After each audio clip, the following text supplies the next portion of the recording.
Youth Congress സംസ്ഥാന അധ്യക്ഷൻ രാഹുൽ മാങ്കൂട്ടത്തിന് ജാമ്യം. സെക്രട്ടേറിയറ്റ് മാർച്ചിനെതിരെ രജിസ്റ്റർ ചെയ്ത കേസിലാണ് ജാമ്യം. ഡിജിപി ഓഫീസ് മാർച്ചിനെതിരെ എടുത്ത കേസിൽ ജാമ്യാപേക്ഷ ഉടൻ പരിഗണിക്കും. ഈ കേസിലും ജാമ്യം ലഭിച്ചാൽ മാത്രമേ രാഹുലിന് പുറത്തിറങ്ങാനാകൂ. ഹരിമോഹൻ വിവരങ്ങൾ നൽകും. ഹരി, ഒരു കേസിൽ ഇപ്പോൾ ജാമ്യം ലഭിച്ചിരിക്കുന്നു, പക്ഷേ അത് പോരാ ജയിലിൽ നിന്ന് പുറത്തിറങ്ങാൻ. അടുത്ത കേസ് എപ്പോൾ പരിഗണിക്കും?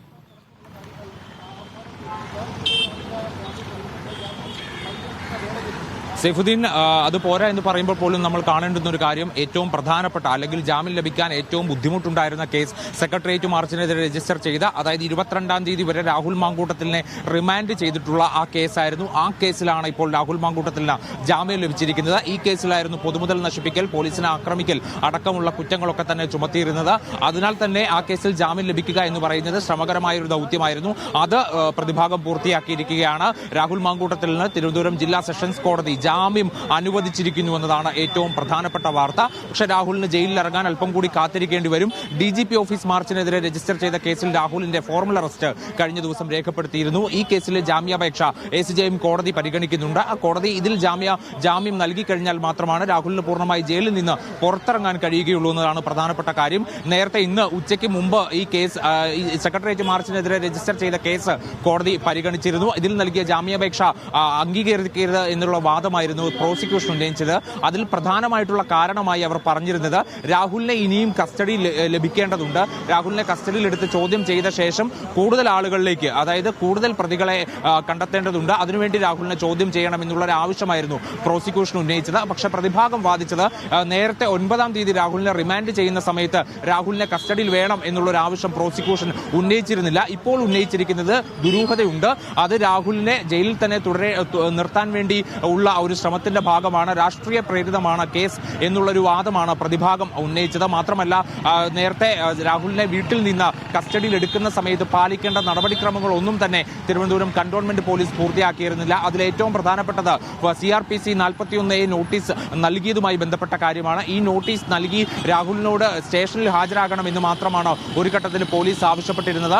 ആ ഘട്ടത്തിൽ പോലീസിന് രാഹുലിനെ അറസ്റ്റ് ചെയ്യണം എന്നുള്ള ഒരു ഉദ്ദേശം പോലും ഉണ്ടായിരുന്നില്ല. പിന്നീട് രാഹുലിനെ അറസ്റ്റ് ചെയ്തത് കൃത്യമായ രാഷ്ട്രീയ ഉദ്ദേശമുണ്ട്, രാഷ്ട്രീയ പ്രേരിതമായിട്ടുള്ള കാര്യങ്ങളാണ് ഇതിന് പിന്നിലുള്ളത് എന്നുള്ളൊരു വാദമാണ് പ്രതിഭാഗം ഉന്നയിച്ചിരിക്കുന്നത്. എന്തായാലും പ്രതിഭാഗത്തിന് വളരെയധികം ആശ്വസിക്കേണ്ടി വരും. കാരണം നേരത്തെ കോടതിയിൽ ഈ കേസ് വന്ന സമയത്ത് മുന്നോട്ട് വെച്ചിട്ടുള്ള ആരോഗ്യ പ്രശ്നങ്ങളൊന്നും തന്നെ രണ്ടാമത് സെഷൻസ് കോടതിയിൽ ഉന്നയിച്ചിരുന്നില്ല.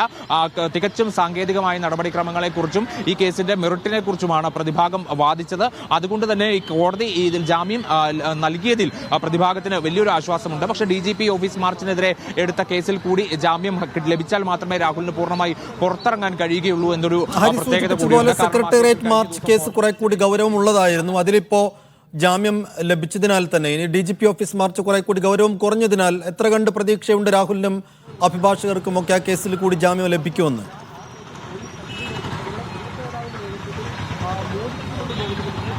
സൈഫുദ്ദീൻ, തീർച്ചയായിട്ടും സെക്രട്ടേറിയറ്റ് മാർച്ചിനെതിരെ എടുത്ത കേസ് വളരെ ഗൗരവ സ്വഭാവത്തിലുള്ളതായിരുന്നു. കാരണം പോലീസിനെ ആക്രമിക്കൽ എന്നുള്ളൊരു കുറ്റം കൂടി അതിൽ ചേർത്തിരുന്നു. മാത്രമല്ല, ഈ പൊതുമുതൽ നശിപ്പിച്ചതിന്റെയൊക്കെ ഗണത്തിൽപ്പെടുത്താവുന്ന പിങ്ക് പോലീസിന്റെ വാഹനമൊക്കെ തന്നെ നശിപ്പിക്കുന്ന രീതിയിലേക്ക്, അല്ലെങ്കിൽ അത്തരത്തിലുള്ള കുറ്റങ്ങളൊക്കെ തന്നെ രാഹുലിനെതിരെ ചുമത്തപ്പെട്ടിരുന്നു. പക്ഷേ DGP ഓഫീസ് മാർച്ചിനെതിരെ എടുത്ത കേസ് താരതമ്യേന ലഘുവാണ്. കാരണം ആ കേസ്, അതുമായി ബന്ധപ്പെട്ട കേസിൽ എടുത്തിരിക്കുന്നത് പൊതുമുതൽ നശിപ്പിക്കൽ സാധാരണഗതിയിൽ സമരങ്ങൾ അക്രമാസക്തമാകുമ്പോഴൊക്കെ എടുക്കാറുണ്ട്. പക്ഷേ പോലീസിനെ ആക്രമിച്ചതുമായി ബന്ധപ്പെട്ട യാതൊരു വകുപ്പുകളും ഇതിൽ ചേർത്തിട്ടില്ല. പോലീസിന്റെ ഔദ്യോഗിക കൃത്യനിർവഹണം തടസ്സപ്പെടുത്തിയതുമായി ബന്ധപ്പെട്ട വകുപ്പുകളൊന്നും തന്നെ ചേർത്തിട്ടില്ല. ആകെയുള്ളത് പൊതുമുതൽ നശിപ്പിക്കൽ, അന്യായമായി സംഘം ചേരൽ, ഗതാഗത തടസ്സം സൃഷ്ടിക്കൽ തുടങ്ങിയ വകുപ്പുകളൊക്കെ തന്നെയാണ് ഈ കേസിൽ രജിസ്റ്റർ ചെയ്തിട്ടുള്ളത്. അതുകൊണ്ട് തന്നെ ഈ കേസിൽ ജാമ്യം ലഭിക്കുക എന്നുള്ളത് ഇപ്പോൾ പ്രതിഭാഗത്തിന്റെ ഭാഗത്തു നിന്ന്, അല്ലെങ്കിൽ അവരുടെ വാക്കുകളിൽ നിന്ന് മനസ്സിലാകുന്നത്, ജാമ്യം സ്വാഭാവികമായി ലഭിക്കേണ്ടതാണ് എന്നുള്ളതാണ്. പക്ഷേ ഏതെങ്കിലും കാരണവശാൽ ഈ വിധി പറയാൻ വേണ്ടി കോടതി മറ്റൊരു ദിവസത്തേക്ക് മാറ്റിവെച്ചാൽ മാത്രമാണ് അതിൽ ചില സാങ്കേതികമായിട്ടുള്ള പ്രശ്നങ്ങൾ വരിക, രാഹുലിന് ജയിലിൽ തുടരേണ്ടി വരിക. പക്ഷേ അല്ലാത്ത പക്ഷം DGP ഓഫീസ് മാർച്ചിനെതിരെ എടുത്ത കേസിൽ രാഹുലിന് ജാമ്യം ലഭിക്കാനുള്ള സാധ്യതകൾ തന്നെയാണ് തെളിഞ്ഞു വരുന്നത്. കാരണം അതുമായി ബന്ധപ്പെട്ട്, ഇതേ കേസുമായി ബന്ധപ്പെട്ട് മറ്റു ചില യൂത്ത് കോൺഗ്രസ് പ്രവർത്തകരെ നേരത്തെ പോലീസ് കസ്റ്റഡിയിൽ എടുത്തിരുന്നു. ഇവർക്കും കോടതി ജാമ്യം നൽകിയിരുന്നു. അപ്പോൾ രാഹുലിന് മാത്രം ജാമ്യം നൽകാതിരിക്കാനുള്ള സാഹചര്യമൊന്നും നിലവിലില്ല എന്നുള്ളതാണ് പ്രതിഭാഗം പറയുന്നത്. മാത്രമല്ല, പ്രോസിക്യൂഷനും ഇതിൽ കാര്യമായ എതിർപ്പുകൾ ഉന്നയിച്ചിട്ടില്ല എന്നുള്ളത് കൊണ്ട് തന്നെ രാഹുലിന് രണ്ടാമത്തെ കേസിലും ജാമ്യം ലഭിച്ചുകൊണ്ട് ജയിലിൽ നിന്ന് പുറത്തേക്കിറങ്ങാനുള്ള വഴി ഇന്ന് തെളിയും എന്നുള്ളത് തന്നെയാണ് മനസ്സിലാക്കാൻ സാധിക്കുന്നത്. DGP ഓഫീസ് മാർച്ച് കേസിൽ ഇനിയിപ്പോൾ ജാമ്യം ലഭിച്ചാൽ തന്നെയും ഇന്ന് ജയിലിൽ നിന്ന് പുറത്തിറങ്ങാൻ കഴിയുമോ രാഹുലിന്? ഹരി,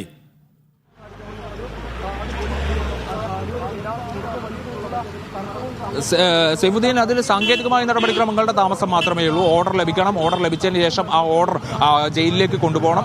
ജയിലിൽ ഓർഡർ കാണിക്കണം. രാഹുലിന് പുറത്തിറങ്ങാൻ സാധിക്കും. അല്പം വൈകിയാലും ഇന്ന് വൈകുന്നേരത്തോടു കൂടി തന്നെ പുറത്തിറങ്ങാൻ കഴിയേണ്ടതാണ്. സ്വാഭാവിക നടപടിക്രമം ആയതുകൊണ്ട് തന്നെ അങ്ങനെ ആവുമ്പോൾ രാഹുലിന് ഇന്ന് തന്നെ പുറത്തിറങ്ങാൻ കഴിയുമെന്ന് തന്നെയാണ് നമുക്ക് ഈ നടപടിക്രമങ്ങളുടെ ഒരു സമയം ഒക്കെ വെച്ച് നോക്കുമ്പോൾ മനസ്സിലാകുന്നത്. അങ്ങനെയെങ്കിൽ ഇന്ന് വൈകുന്നേരം പാളയം രക്തസാക്ഷി മണ്ഡപത്തിൽ നിന്ന് സെക്രട്ടേറിയറ്റ് വരെ യൂത്ത് കോൺഗ്രസിന്റെ ദേശീയ അധ്യക്ഷൻ വി ശ്രീനിവാസൻ പങ്കെടുക്കുന്ന ഒരു മാർച്ച് സംഘടിപ്പിക്കാൻ വേണ്ടി യൂത്ത് കോൺഗ്രസ് തീരുമാനിച്ചിരുന്നു. അതൊരു ആഘോഷ പ്രകടനം, ആഹ്ലാദ പ്രകടനമൊക്കെയായി മാറാനുള്ള സാധ്യത കൂടി കാണുന്നുണ്ട്. കാരണം രാഹുൽ പുറത്തേക്ക് വരുന്നത് യൂത്ത് കോൺഗ്രസിനെ സംബന്ധിച്ച് വലിയ ആശ്വാസകരമായ ആഹ്ലാദകരമായ കാര്യമായതുകൊണ്ട് തന്നെ അതിൽ യൂത്ത് കോൺഗ്രസിന്റെ ദേശീയ അധ്യക്ഷൻ കൂടി ഉൾപ്പെടുന്ന ഒരു പരിപാടി ഇന്ന് സംഘടിപ്പിക്കുന്നത് കൊണ്ട് തന്നെ അത്തരത്തിലുള്ളൊരു പ്രകടനമായി അത് മാറാനുള്ള സാധ്യതയും കൂടുന്നുണ്ട്. എന്തായാലും അല്പസമയത്തിനുള്ളിൽ തന്നെ രണ്ടാമത്തെ കേസിന്റെ വിധിയും അറിയാൻ കഴിയുമെന്നുള്ളതാണ് ഈ സമയത്ത് നൽകാൻ കഴിയുന്ന ഏറ്റവും പുതിയ വിവരം. സൈഫുദ്ദീൻ, ഒരു കേസിൽ ഇപ്പോൾ രാഹുൽ മാങ്കൂട്ടത്തിന് ജാമ്യം ലഭിച്ചിരിക്കുന്നു. സെക്രട്ടേറിയറ്റ് മാർച്ചിനെതിരായി രജിസ്റ്റർ ചെയ്ത കേസിലാണത്. ഇനിയിപ്പോൾ ഒരു കേസിൽ കൂടി ജാമ്യം ലഭിച്ചാൽ ഇന്ന് രാഹുൽ മാങ്കൂട്ടത്തിന് ജാമ്യം നേടി ജയിലിൽ നിന്ന് പുറത്തിറങ്ങാൻ കഴിയും. അത് DGP ഓഫീസ് മാർച്ചുമായി രജിസ്റ്റർ ചെയ്ത കേസാണ്. കുറെ കൂടി ഗൗരവം കുറഞ്ഞ കേസാണ് രണ്ടാമത്തേത്. അതുകൊണ്ട് രാഹുലും അഭിഭാഷകരുമൊക്കെ യൂത്ത് കോൺഗ്രസ് പ്രവർത്തകരുമൊക്കെ അതിൽ കൂടി ജാമ്യം ലഭിക്കും എന്നുള്ളൊരു പ്രതീക്ഷ വെക്കുന്നുണ്ട്. അങ്ങനെയെങ്കിൽ ഇന്ന് വൈകുന്നേരത്തോടു കൂടി രാഹുൽ മാങ്കൂട്ടത്തിന് പുറത്തിറങ്ങാൻ സാധിച്ചേക്കും. നിലവിൽ യൂത്ത് കോൺഗ്രസ് ദേശീയ അധ്യക്ഷൻ കേരളത്തിലുണ്ട്. അദ്ദേഹത്തിൻ്റെ നേതൃത്വത്തിലൊരു നൈറ്റ് മാർച്ചൊക്കെ ഇന്ന് യൂത്ത് കോൺഗ്രസ് പ്ലാൻ ചെയ്തിട്ടുമുണ്ട്. അതിനോടൊപ്പമാണ് രാഹുൽ മാങ്കൂട്ടത്തിൽ ജയിലിൽ നിന്ന് പുറത്തിറങ്ങുന്നതെങ്കിൽ സ്വാഭാവികമായും അതൊരു വലിയ ആഘോഷ പ്രകടനമാക്കി മാറ്റാനുള്ള പ്ലാനിങ്ങുകളൊക്കെ നിലവിൽ യൂത്ത് കോൺഗ്രസ് നടത്തുന്നുണ്ടെന്നാണ് മനസ്സിലാക്കാൻ കഴിയുന്നത്. വിശദാംശങ്ങൾ നൽകിയത് ഹരിമോഹൻ.